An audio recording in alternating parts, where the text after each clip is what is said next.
Hey friend, so do you worry that the climax of your story is going to end up feeling contrived? Either because maybe it's not epic enough, or else because by the time you get there, it doesn't feel very natural based on everything you've written and everything you've explored thus far as you've written your story?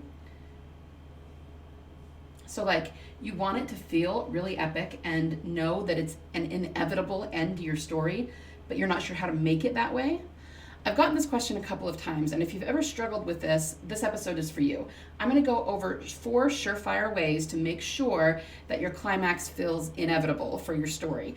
4 different things to consider and ways to go about it that you can explore and make sure that your story is really cohesive from beginning to end, so that by the time you get to that climactic moment, it just makes sense to the reader. Okay? Stay tuned.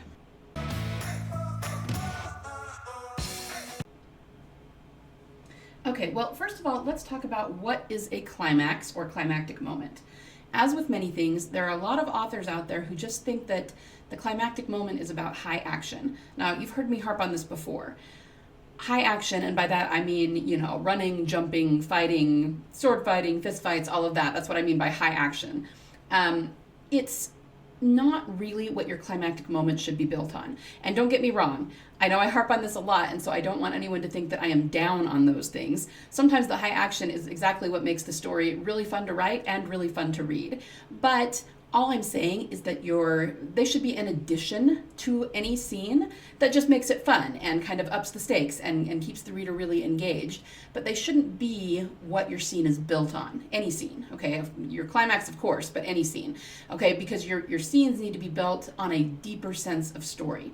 So your climactic moment, even though we call it a climax and a high point, it doesn't necessarily have to have that high action, although of course it can and often does. But that is not what really makes it a high point in the story.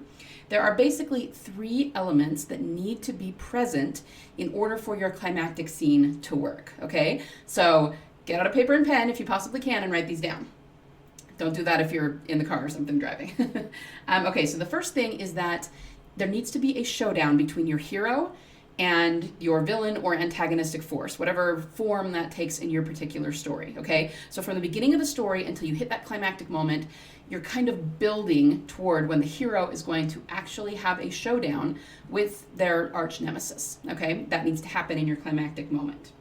The second thing that needs to happen is that you need to have a major character transformation for your main character, meaning either your hero or your heroine.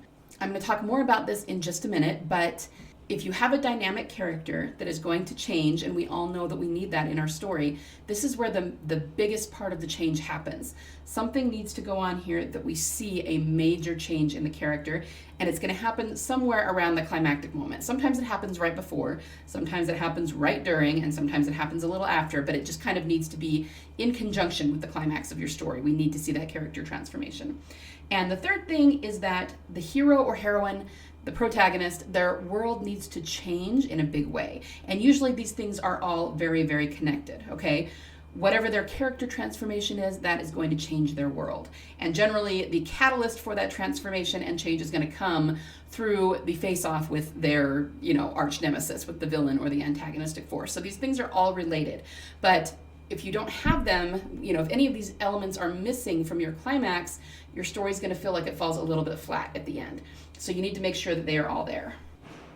Okay, so those are the 3 things, in my opinion, that make a really good climactic moment.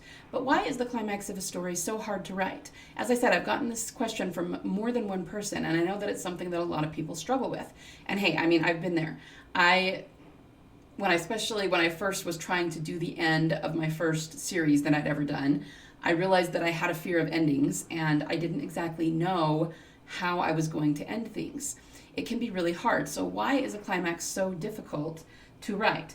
Well, usually because our expectations are so high. We know it's the high point. We know it needs to be epic. We know that this is where our story is probably going to be either made for the reader or broken for them, okay? It is a make or break thing. So that's a lot of pressure to put on ourselves when we're getting to the end of our story. But if you make sure that these 3 things are in your climactic scene or group of scenes, then you really are going to have actually a hard time going wrong. But of course, you need to set them up and seed them along the way in your story as well. Okay, but the next question is, even if you know that it needs to be epic, even if you have these three elements in some, way, shape, or form in your head, how specifically do you create an epic climactic moment? It can be really difficult and it can be somewhat intimidating. Like I said at the beginning, most people think that you just need to add in more action, add in more twists, blow something up, something like that. And I understand why people think that. I mean, that happens in a lot of climactic scenes for different stories. We see it in the movies, we see it on TV, we read it in our favorite books. So we just assume that that is the way that it's supposed to be. But let me ask you this. Does every climactic scene of every story have all that kind of high actiony stuff in it? No, it doesn't. In fact, some of my very favorite stories, I'm thinking of a particular movie, has nothing like that in it. I'm thinking of the movie A Few Good Men, which is based on a play. It's one of my favorites, and one of the reasons is because in that climactic scene, there's a lot of really interesting dialogue going on. There are arguments, there's like catching someone in a lie using dialogue. I mean, it's fascinating to me, and it's one of my favorite movies to watch, okay? But there is literally no action in that scene. It is a courtroom scene, and yeah, people get a little heated. There's a little bit of yelling, so there's drama, there's tension, but there's not a whole lot of action, okay? And that is actually one of the most successful and popular films of all time, okay? It's very, very well known. It's the whole, you can't handle the truth scene. If you've ever heard that line, that's the movie it comes from. So this is a very iconic, mainstream pop culture sort of thing, right? And guess what, guys? No action in that climactic scene. None whatsoever. So clearly, it's not the action that makes the scene. That's the point I'm trying to make. You can definitely throw it in, and it's super fun to throw it in sometimes.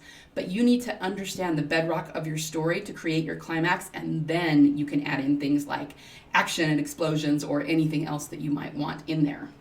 So once again then, how do you make sure that your climactic scene feels epic?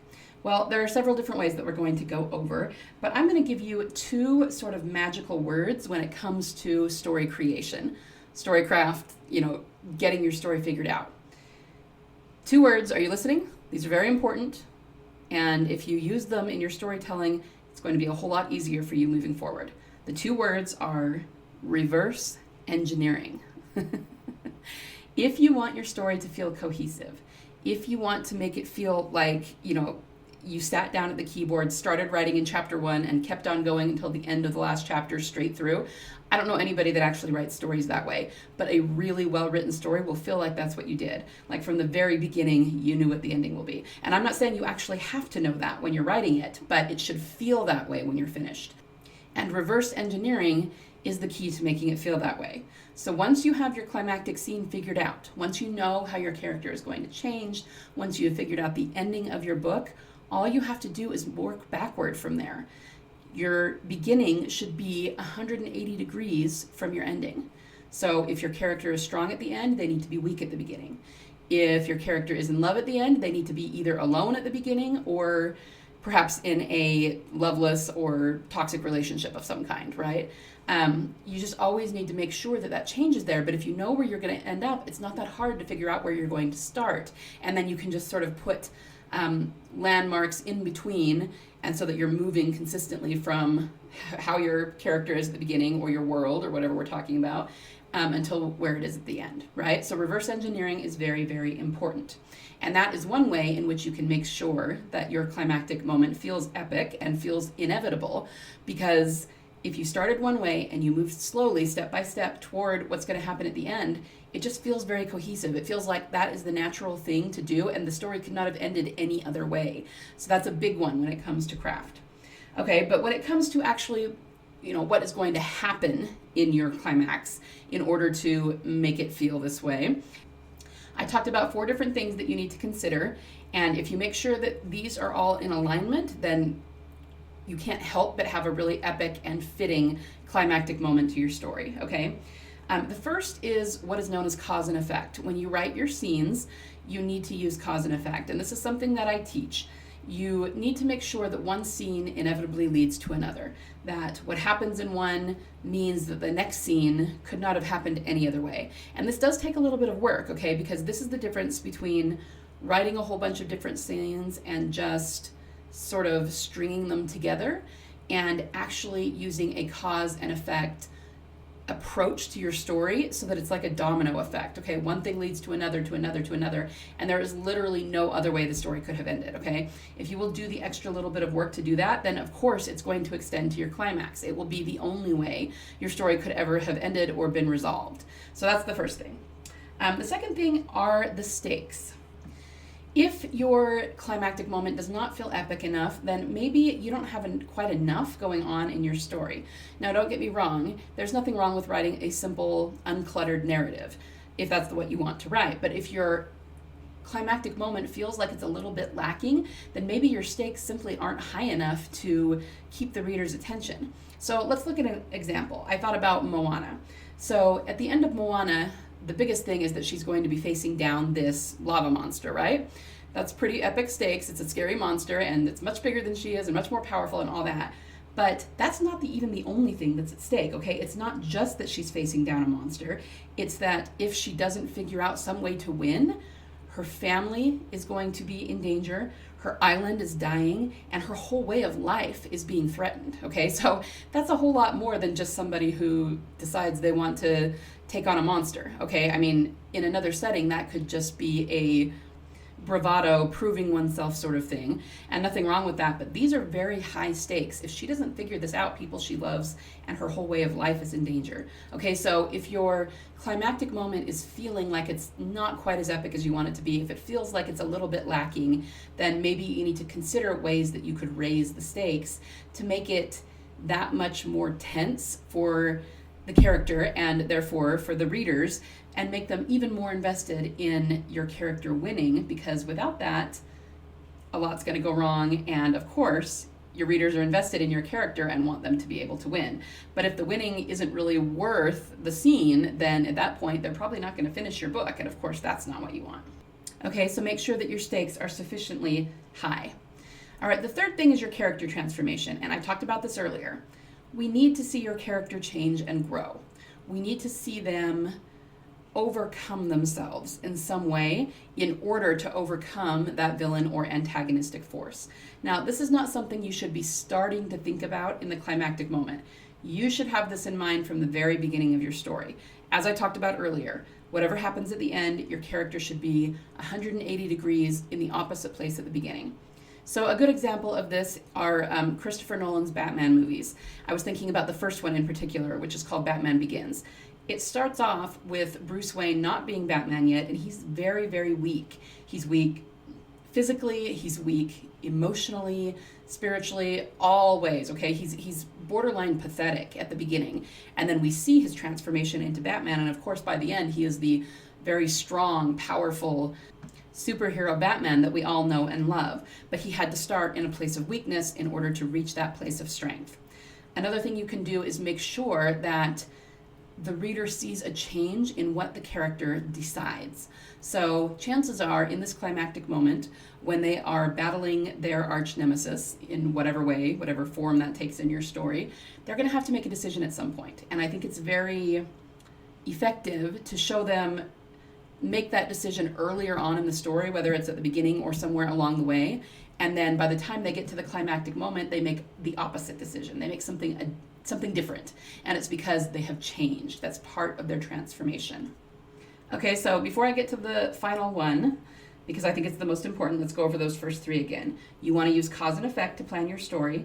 You want to make sure the stakes are sufficiently high, and you want to show us a very obvious character transformation. But out of all of these, I think the last one I'm going to talk about is probably the most important for making sure that your ending, especially your climactic sequence, feels inevitable and that the entire story feels cohesive. And that is this. You need to have an overarching theme in your story, and it needs to be internal. Okay, I'm about to get a little bit complicated on you, okay? The theme itself needs to be based in the character's internal transformation. But the most powerful way, in my opinion, to do a climactic scene is to show that theme in a physical sequence. Now, I'm sure after saying that a lot of you are scrunching and thinking, okay, what the hell does that mean, right? Well, I can't get into a lot of the detail of it in this, quick tip podcast. So probably the best thing to do would be to use an example to illustrate it. So let's look at Harry Potter and the Chamber of Secrets. So the way that J.K. Rowling wrote this and the way that they present it in the film version is that you actually get Dumbledore laying out all of the internal themes for Harry, but it happens when they're speaking in Dumbledore's office after the climactic sequence. And of course, the climactic sequence is when he does battle with the basilisk. So I'm probably not even going to remember all of them, but off the top of my head, some of the things that Dumbledore talks about is how Harry is very loyal to him and showed a lot of loyalty to Dumbledore in the chamber. And of course, by contrast, Tom Riddle never showed loyalty to anyone but himself. He talked about how even though Harry has a lot of the qualities of a Slytherin, the reason you could tell that he was a Gryffindor is because he specifically asked the Sorting Hat to be placed in Gryffindor, so his choices were different than Voldemort's, right? So these are themes that J.K. Rowling wrote for Harry in this particular installment. But if you look back at the climactic sequence, we see them play out in a physical way. We see him being very loyal to Dumbledore. We hear him, telling Tom Riddle that Dumbledore is a very powerful wizard, and we actually see him being loyal in that way. We see that Dumbledore's bird, Fawkes, comes to Harry to help him, and that would only have happened if he was very loyal. We see that he pulls the Gryffindor sword out of the hat, and that would only happen if he was a true Gryffindor. So even though we may not be thinking very consciously about what it means when we're reading that climactic scene, the point is that these are themes for the book and for Harry and the way he's changed and what he's learning as he's growing through this second year of school, and we see them play out in a physical way. So once again, you need those overarching themes for your story, and then you need to make them play out in a very physical way in your climactic scene. And if you can do that, your climax, I promise, every time will be epic. It will be perfect. It will be the perfect ending for your story that you've planned. It will work very, very well, and your readers will love it. Okay, so let's go over these one more time before I end. First of all, let's remember what makes a really great climactic sequence. It's not high action, although you can include that if you want to. And hey, I would encourage you to, because it's just lots of fun. But your climax needs to be built around the showdown between your protagonist and their villain or antagonistic force. It needs to have a major character transformation in it that usually revolves around some decision the character has to make. And whatever that decision is, whatever that transformation is, it needs to change the protagonist's world forever, okay? So those are the kind of the attributes of a good climactic sequence. But what are the things we need to consider in order to make our climactic sequence feel epic and also very fitting, like it's completely inevitable and the story could not have ended any other way? We need to use cause and effect, first of all, to plan our story so that one thing leads to another and it's not just a random series of events strung together, right? Number two, we need to make sure that the stakes are significantly high and that if it feels a little bit lacking, maybe we need to add some more stakes in there for the character. We need to see that character transformation. We need to make sure that it's entangled somehow with the events of the climactic sequence. And finally, most importantly, we need an overarching story theme and to try and let that theme play out in a physical way in the climactic scene, okay? So I hope this has been helpful for you. I hope this gets your gears running about how to either finish or improve your most recent story or your current work in progress. Now, if you would like more help with, actually still have a handful of slots open for coaching this month. Imagine if there was a way to leave your fiction writer's block behind forever, a way to start, write, and finish your story with confidence and clarity on what it is that you're actually trying to say. That's why I created Master Storyteller Coaching, which is where I help you explore and nail down the elements of your unique story. You will be able to finish your story without getting stuck or worrying that it simply isn't good enough or that you might disappoint your readers. You'll walk away with principles that you can use to write any story for the rest of your life that bangs on the inside of your head demanding to be let out, okay? So that you'll never get blocked again. You'll never have to set aside another manuscript because you just don't know how to finish it. So if you're ready to get really serious about your fiction writing and start finishing story after story after story, head to bit.ly/story theme. and you can book 1 hour of coaching with me. Now, we're only going to start with the 1 hour. It's not like a whole package or anything. And the first thing I'm going to teach you is how to get that overarching story theme down, because it really is the foundation of your story. It will make the whole rest of your story so much easier to figure out, and very, very cohesive and very natural feeling. Everything we've talked about today. That is why I talked about it and said it was the most important thing out of the 4 for making your ending or your climactic sequence feel inevitable. Okay, so if you can get that story theme down, you're going to be golden, and that's what I'm going to teach you how to do. And my promise is that after 45 minutes with me, you'll not only get freedom from self-doubt and writer's block, but you'll also understand your story in a deeper and more thorough way than you probably ever thought possible. So, once again, if that's something you're interested in, head over to bit.ly/story theme. I will also have it in the show notes, and book your spot before they're gone, because like I said, I've only got a few more for this month. All right. I hope this was helpful to you. I hope you all have a wonderful week of writing. Get out there and write amazing high points and climactic moments for your story and for your readers. And as always, remember, there is always a market for awesome. See you next week, guys.